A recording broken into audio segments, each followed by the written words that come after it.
woman, and this is a bridge. And despite our vast differences, we are very much in love. And our love in itself is no different from any other love that exists between two beings. One of the most difficult parts of being in love with a public object is that he and I can never be truly intimate. Whereas objects I've loved in the past, that's never been an issue.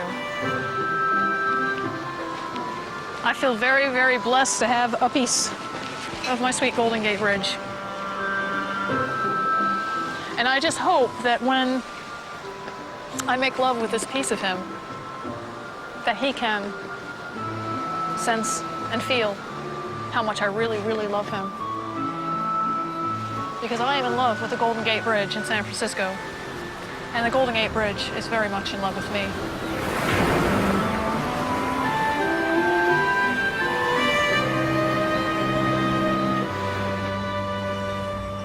Erica Latour Eiffel, known to her friends as Naisho, is one of just 40 people in the world who call themselves objectum sexuals, people who have loving relationships with objects.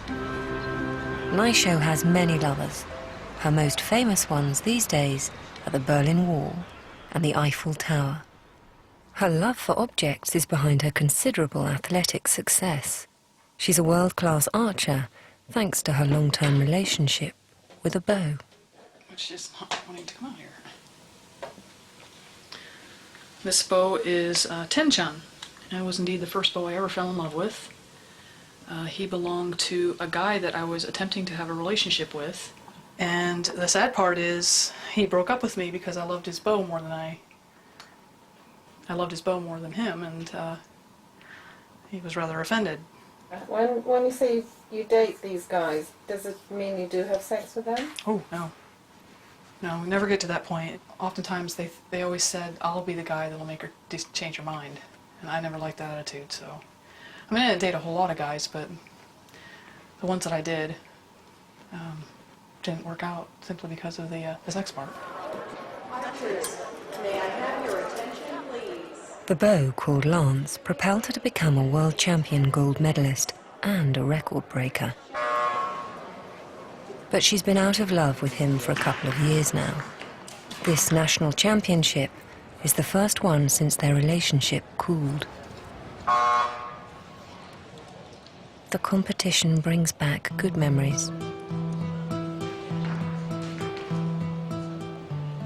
Lance knows he's good looking. And initially, I was attracted to him because of his looks. We've had a pretty hot and heavy relationship for quite some time. But when we got together out there on the archery field, I realized it was more than just his aesthetic appeal to me. Everyone knew that I was an archer and knew that I loved my bow, but they didn't realize I loved my bow. You know, Lance and I, we were such a great team because we had that connection on every single level. I mean, I'd almost swear that my blood just flowed from my arm and went right into him. I just, you know, felt like the molecules in him were flowing back into my arm. I used to feel so connected with him. Is it mechanically, is it similar to a woman having sex with a man? I would say yes. I would say that the, you know, I mean, orgasm, all that is involved, foreplay, afterplay, all of that. And I think the emotional aspect of it is probably similar. I would imagine, or I would hope so, because I'd say the sex is really great for me, so if everyone else is having that kind of sex, I think it's wonderful. The world should have more of that.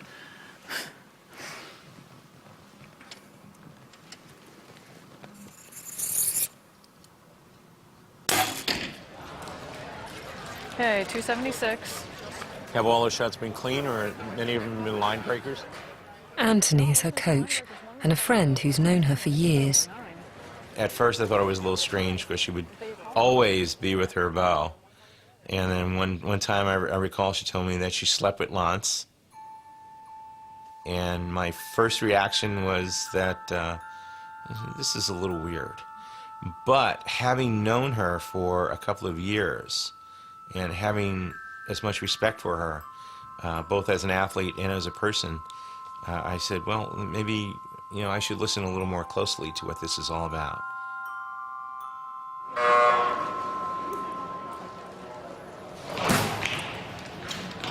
But things are different now.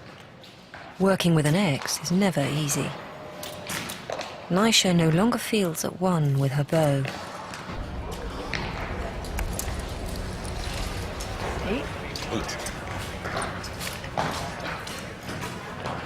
That last one was? You pulled it. The last one, you pulled it. I couldn't keep the sight on. Really? Well.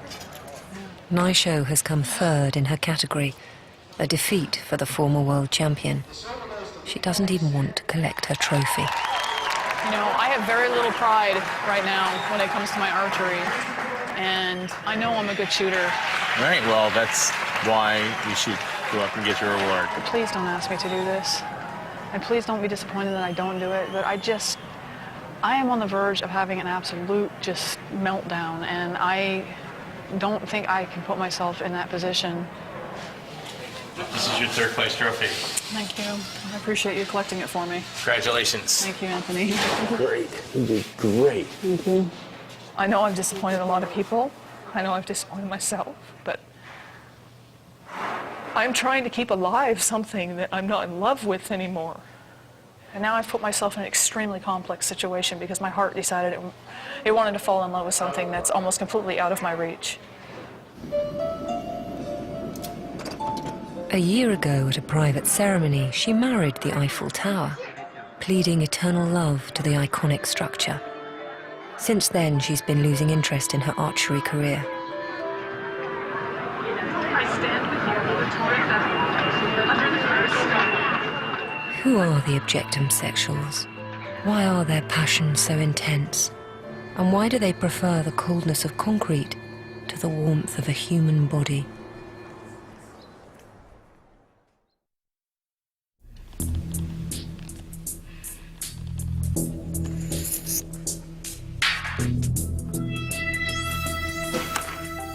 Objectum sexuals, the OS people, fall in love with objects, not human beings. They also give them names, depending on their gender.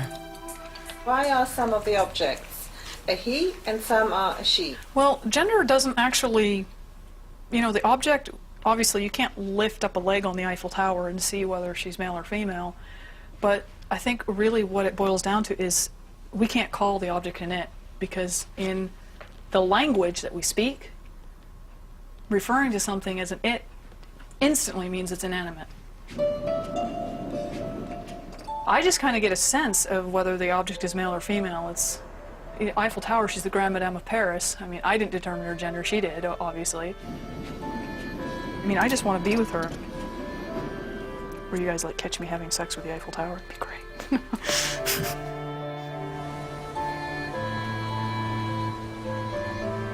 Sweden was the birthplace of objectum sexuality. Eorita coined the term when she married the Berlin Wall in the 70s. She changed her name to Frau Berliner Mauer, Mrs. Wall. Did you have a chance to have a sexual encounter with the wall at that time?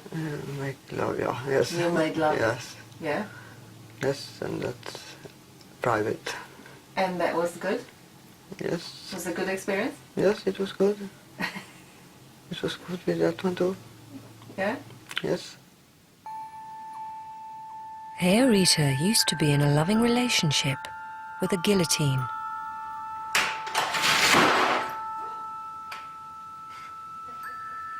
And the headache is over. Got off. These days, she lives on her own with 9 cats in a large house in northern Sweden. She doesn't travel anymore, but instead has created a model museum dedicated to her lovers on the ground floor. Eorita's father, who was a model maker, taught her how to build them.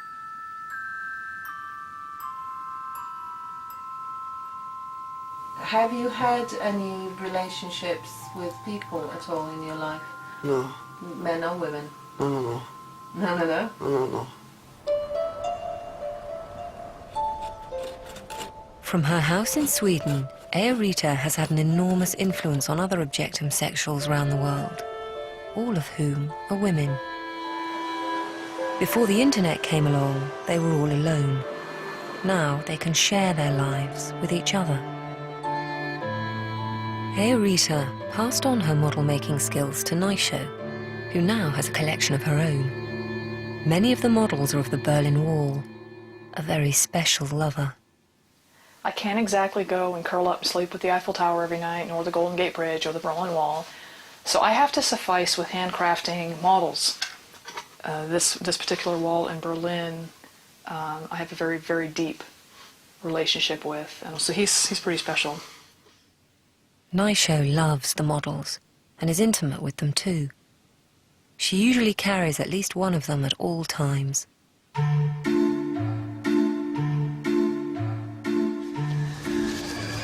You make me feel so alive, 1001 Nacht. I can touch the sky as your counterweights descend and your gondola rises. My days are brighter when I gaze upon your handsome face.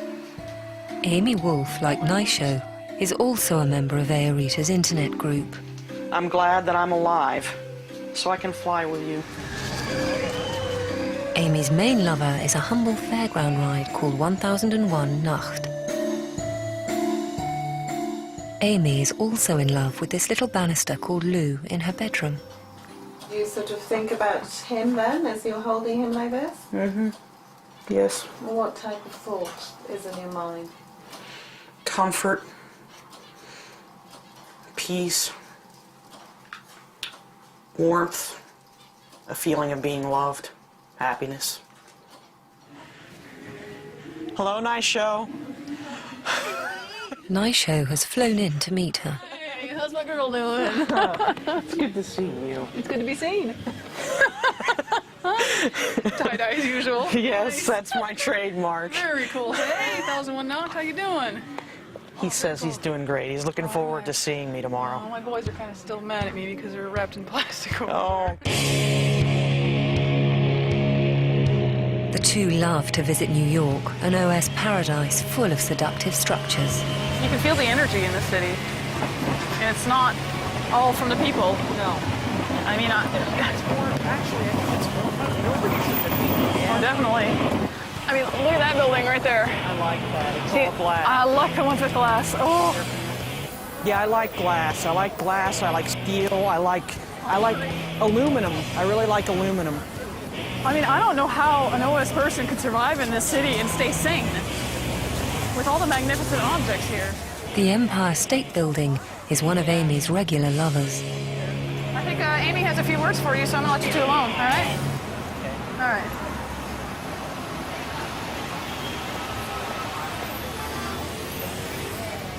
Public displays of affection are often a problem. I think we're being watched. Yes, I'm fine.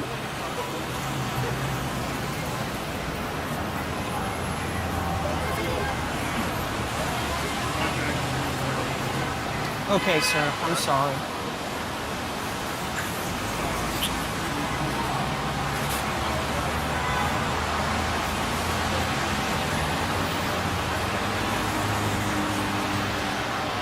How was it? It's beautiful. The security guard gave me hell, though. Did he really? Yeah.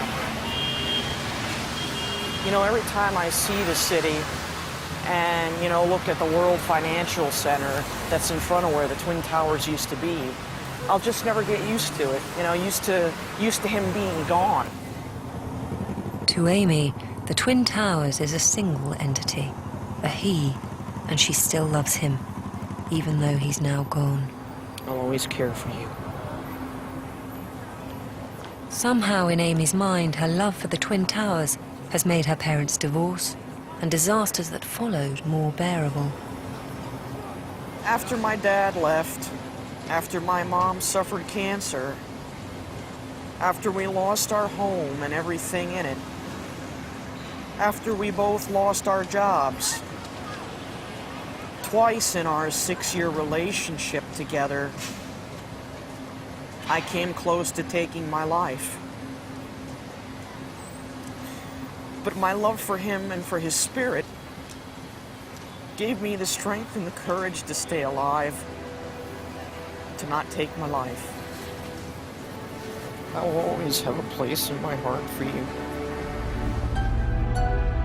Why would a person choose to seek solace in their relationships with objects rather than people?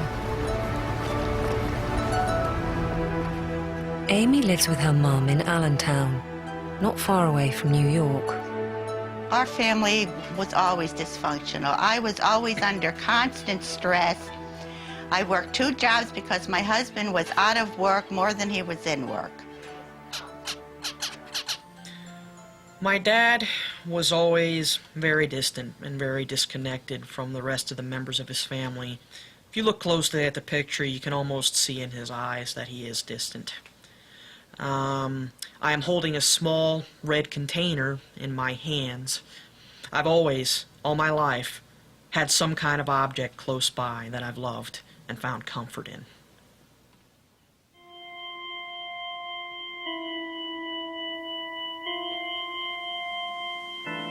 This is not all my collection. This is just, I'd say, 3/4 of my collection. I have about 50 different sets of dolls. As far as I'm concerned, they're better than having a man in my bedroom. And that's what I do for my fun.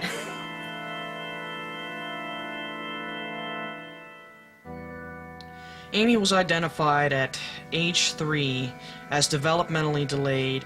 In first grade, she was classified as an emotionally disturbed student and placed in a full-time SED classroom. Amy was hospitalized in the psychiatric ward at St. Luke's at age 19. She is a loner who, since a child, has fixated on objects, organs, fans, globes, washing machines, spaceships, and she is currently fixated with the Twin Towers. Conclusion. Amy appears to meet the criteria for a diagnosis of Asperger's disorder. Asperger's is a condition on the autistic spectrum which makes it difficult for a person to make connections with other people. Only a very small proportion of Asperger sufferers, though, are objectum sexuals. She believes that she was born this way, and I'm convinced it's everything that's happened along the way that has brought her to the point that she knows these objects won't hurt her, they won't talk back to her, they won't threaten her. She feels safe with the objects. I think she'll never know what it's like to be loved by another human being, to be physically in contact with another human being. My heart breaks that she'll never know this. And it's kind of difficult for me to accept this, but what choice do I have? She's my daughter, and I love her.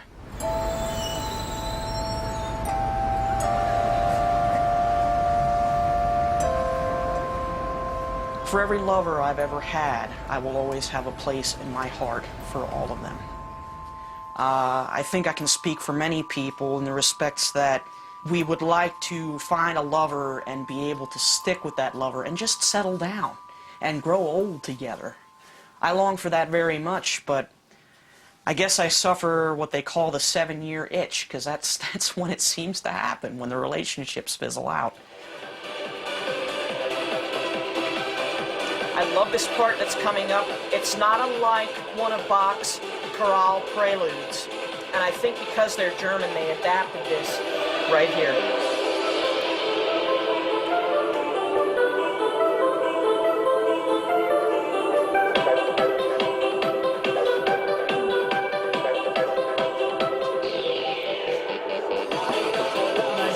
Yeah, there was like that, yeah.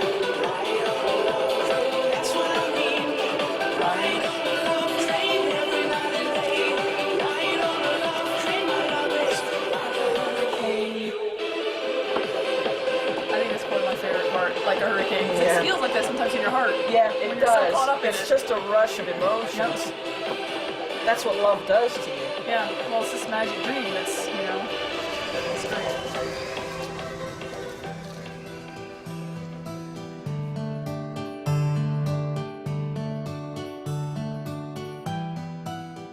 Amy and her clicked. But she just smiled from ear to ear and says, Mom, there's other people like me out there. And she just was filled with joy. You can see him a little bit there, just the top of him. Front. My heart's just going boom, boom, boom. Wow, he is really tall. Yes, he is.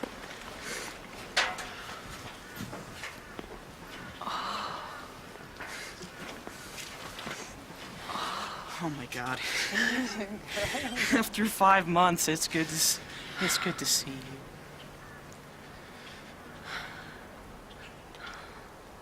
He's just so noble, so proud, so strong.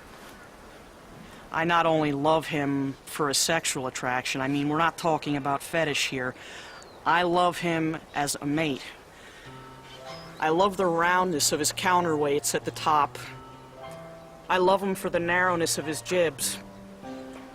I love him for the elegant lines of his gondola, which is now covered up for the winter. I like the ribbing up underneath his name display there, too. The parallel lines that are coming down. You see where I'm talking about? Oh, yes, I see it, yeah. I love that.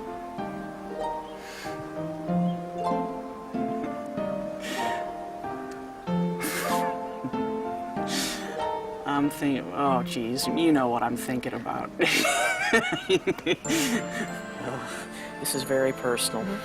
When I make love to him at home, when I start climaxing, I just keep saying over and over again, just as I'm starting to go over the edge, I just tell him, I want your fluids, I want your fluids, I want your fluids.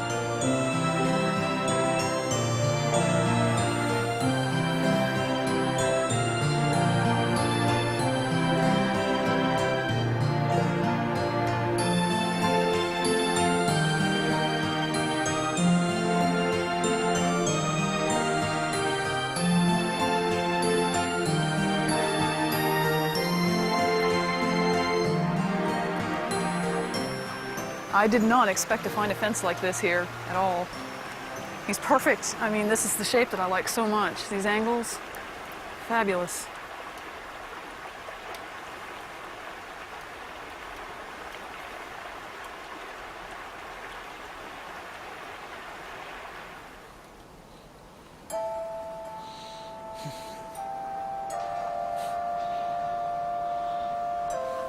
You smell good.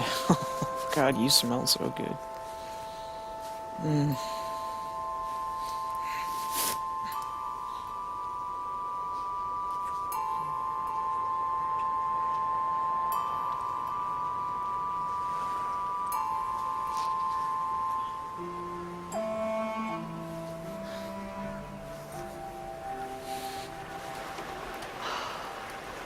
Fences are such dangerous objects for me because they are so perfect in their geometry. I mean, I have to say there is a lot of physical stuff going on right now. I mean, and I think that happens between human relationships as well, but I'm definitely physically attracted to this fence. And I would like to get to know this fence better. Oh, you are sweet. Very, very sweet. An OS person talks to their beloved object, and the object communicates back by telepathy. How many times over when we've made love at home have I asked you for... Look at me. Look at me and say it.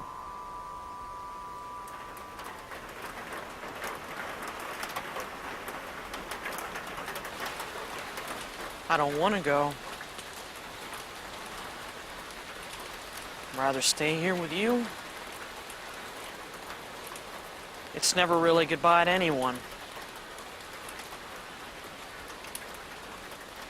Because 1001 Nacht, as I have told you many times before, and I will many times repeat it, I love you.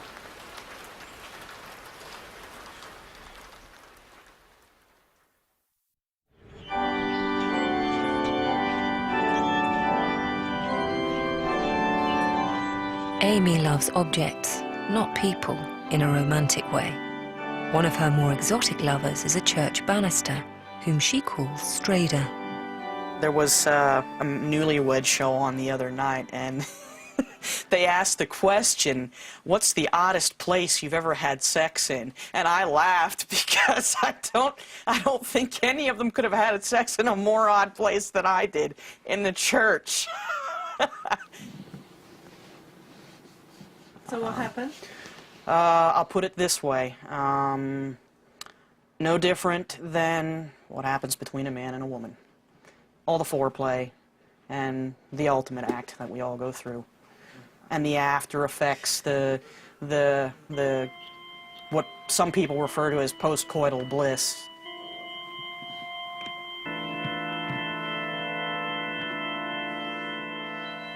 I'm trembling because, well, obviously because of how much I love him, but this, you know, just finally having a voice through you producing this, you know, working on producing this documentary. I've never had a voice to the human race before, never been able to have people listen, really listen to how I feel and what I have to say.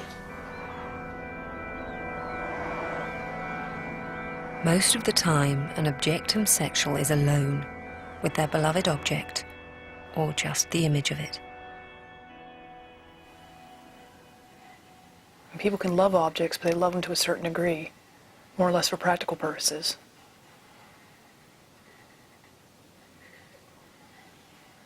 That's why they don't see the soul of the object.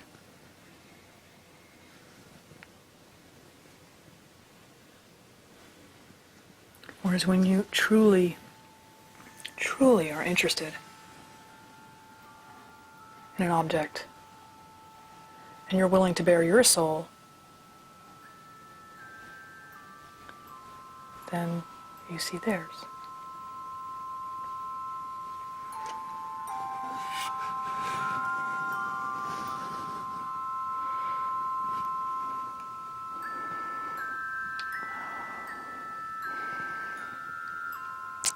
He's an amazing lover.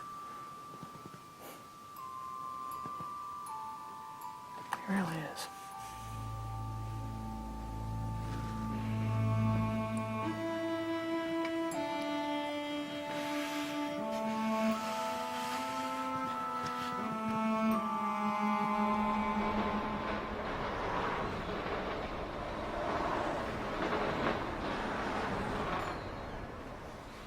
My mother and father divorced when I was 1, and it wasn't one of those good divorces. It was one of those ones where my mother absolutely detested my father for the abuse that he put her through. Living conditions were not suitable for me as a child, and the Department of Human Services had me removed for my own safety. And What was the worst thing about your childhood up to that point? I'd have to say that it was being molested over the course of 2 years by my half-brother. And Was it? it was bad. Yeah, it was really bad. No person should have to go through that. It's a scar I'm going to have with me for the rest of my life. There is no healing it. And they say time can heal. I'm not entirely sure I believe that, though. Naisho isn't an Asperger's sufferer. Throughout her childhood, she was moved from foster home to foster home, experiencing further abuse. As a teenager, she got into the US military and was training to be a pilot, but suffered another sexual attack. She managed to defend herself as she was sleeping with a Japanese sword, her lover at the time. She was then asked to give up the sword, but refused. Given her full history, it is possible that she will never be able to part with her sword and will need to maintain a boundary between herself and others. She exhibits some personality traits which are common in survivors of childhood abuse, such as fear of abandonment. Naisho was dismissed from the army some 10 years ago on psychological grounds. She has a chronic post-traumatic stress disorder. If I am the way I am today because of everything that happened to me,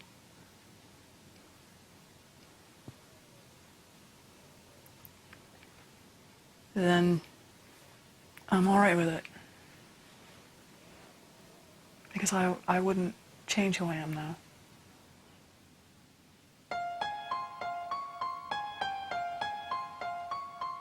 But things are changing. Naisho used to love weapons of aggression. Not anymore. Her new lovers mostly give joy to people, apart from one, the Berlin Wall. Naisho herself doesn't quite understand that passion. And so she travels to Europe to find her answers and to visit her grand lovers. Her first stop is Sweden to catch up with her old friend and mentor, Eirita. A little human warmth, after all, can be of help too. Hello. Good to see you. Naisho is very much in love with the Berlin Wall, Eirita's husband of 30 years. Objectum sexuals believe in polygamy. So you both love the Berlin Wall, right? Yeah, And you're sitting at this one table. How does it work? it just does. Why wouldn't it work? It's But then you did say earlier today that there have been some difficulties. Yeah, it was in the beginning when we... just didn't understand each other as Yes. well. Yeah. Well, now we understand, and it's no problems. Yes. The women share a mutual understanding and yet another lover, a provincial bridge near Leiden. I'm not a woman. You are just a bridge,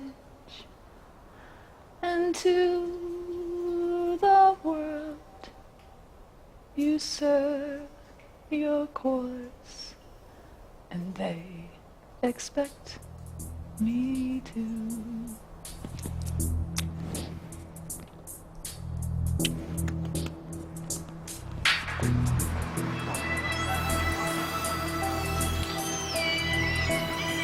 And so Naisho goes to Berlin to see her most controversial and complicated lover, the Berlin Wall. And how long have you waited to be touched like this? Imagine quite some time. Thousands died trying to cross it to escape to freedom. In 1989, a rejoicing crowd pulled the wall down, marking the end of communism. Only a few remnants are left.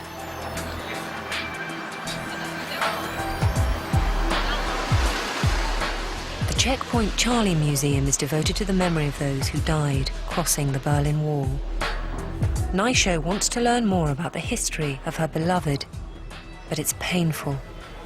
Could you explain why it was important to destroy the Berlin Wall in 1989? It was very, very important to destroy Berlin Wall. You know, the wall was not just a wall. The wall was the strongest part of the division of the world. And to put this wall away was very important to put the world again together. And I understand a lot of what you're saying from my own experience, and I was in a free country, and this still happened to me. So sometimes it doesn't matter if you're behind a wall or in the most free country. No, you cannot say that this is the same. You could move as you want. Actually, I couldn't. I was a property of the government, and they moved me when they wanted to move me. I lived with 6 different families growing up. But you cannot say this is the same with the people, for example, of my country or the I'm people. not saying it's the same. I'm saying that I understand the feelings of not being free. But nevertheless, I think this is the wrong way to put these two things on the one table. This is very different. I don't know. I mean, I can sympathize with the children being taken from their families. You cannot imagine. I was grow up in the Ukraine. You cannot imagine how it is in former communist countries. I'm not talking about the political part of it. I'm talking about being taken away and abused, violated, physically abused. Those things I can relate to because I've experienced that. I'm not saying that I had it worse than the people in the communist country. By all means, I'm not saying. They did separate the family. They did put the mother in the prison, and the children separated in a special house. At least those parents still love their children. My parents didn't love me at all.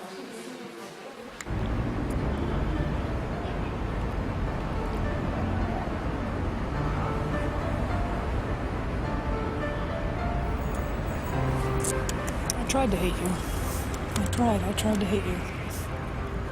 And what I don't get is that they say you brought all this pain and suffering to people, so why is it such a big problem that you bring happiness and joy to me? I mean, isn't that what they want?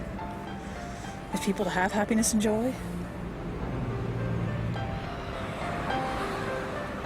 I curse myself for being human. I wish I were an object just like you. I wish I were part of you. You said to me some time ago that in some strange way you felt there were similarities between you and the Berlin Wall. I feel that the Berlin Wall was built, made, and then later rejected by the people that made him. And I have to say, I feel that way about my own life. I feel that I was brought into this world and then they later regretted, and I was rejected like he was. I just don't understand how some people can bring someone into the world like a child, an object, and then not love them. I struggle with that in my own life. How could someone bring me into this world and not love me? Even now? Even now.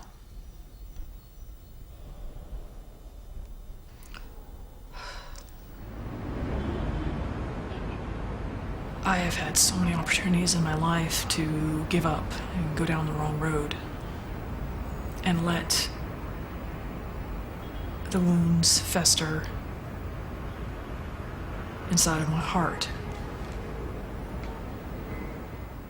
But this ragged old wall has taught me a few things, and that one most important thing is to stand up. And who cares what people think about you? Stand up and be yourself. And I am standing up and being me. I am the Berlin Wall. You hate me, try to break me apart, try to tear me down, but I will still be here standing.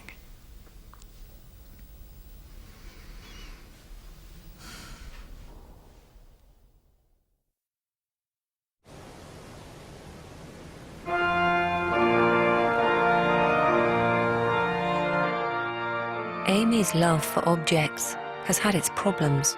She's been ridiculed and rejected. Once upon a time, she had a happy love affair with a church organ called Paul. When the previous pastor found out about the affair, he asked her to leave, and that broke her heart.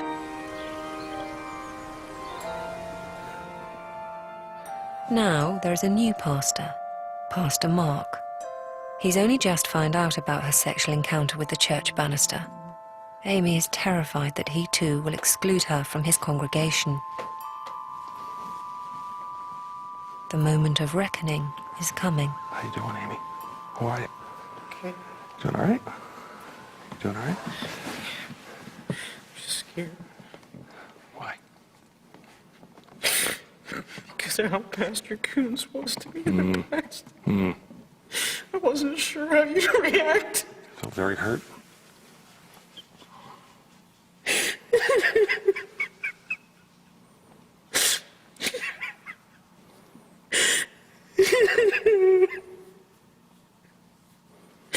You know you're welcome here. You're welcome here. Thank you. You're You're welcome here. I've never been able to tell this story to anybody. But when I played the organ here years ago, Paul, as I call him, his name is Paul to me. Although he's not what he was since they got the new digital organ, I loved him like a boyfriend. And when Pastor Coons took him from me, it broke my heart. But this is still God's house. And Christ opens the door and welcomes us in. And he welcomes you now.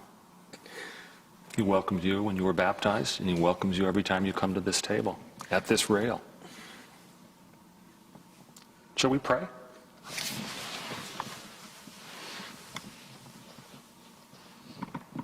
Dear loving God, we thank you for your great love for us, reaching out and welcoming us, broken people, facing so many hurts in our broken world. We pray, O Lord, that you will open the hearts of people who shut doors.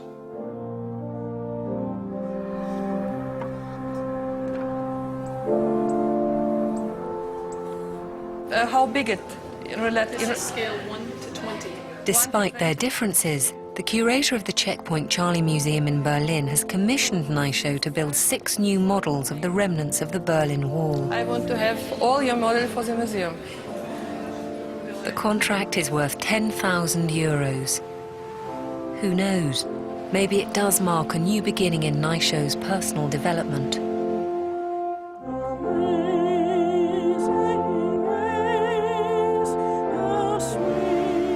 To celebrate, Naisho goes to Paris for the first anniversary of her wedding to the Eiffel Tower. This time, she's determined to consummate their marriage at last.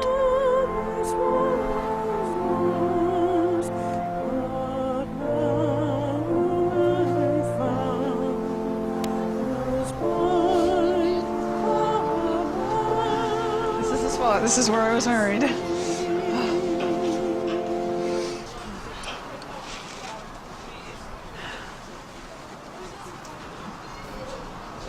I'm shaking. It's a challenge to be truly intimate with a public structure. But where there's a will, there's a way.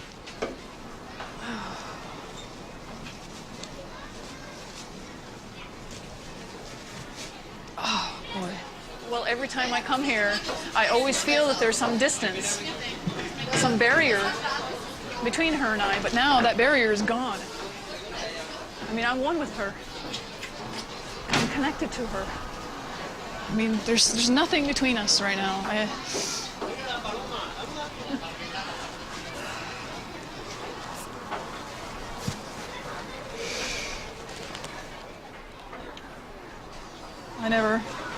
never imagined this day would ever happen. But the heat of my body is flowing into her cold steel. The cold of her steel is flowing into my body. And we are reaching equilibrium where we both are the same temperature. Is it not unpleasant that she's so cold? It's actually quite pleasant that she's cold because I can feel the exchange of temperature between us, which is an exchange of energy. And that energy it's very spiritual. And do you feel that she loves you back? Oh gosh, yes. She definitely loves me back. I can feel that. I can feel her right now. And I don't care if people don't believe that I can communicate with her. It doesn't matter to me. I mean, really, the only parties involved are her and myself in this relationship. So people call me cuckoo, I don't care. What we have is real. And if it's only real to me, and it's only real to her, it's fine.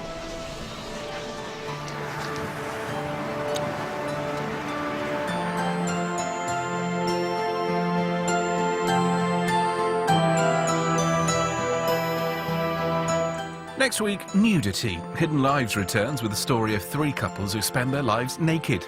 Their parents, who aren't ashamed to bear all, sometimes to the horror of their children, not to mention the neighbours.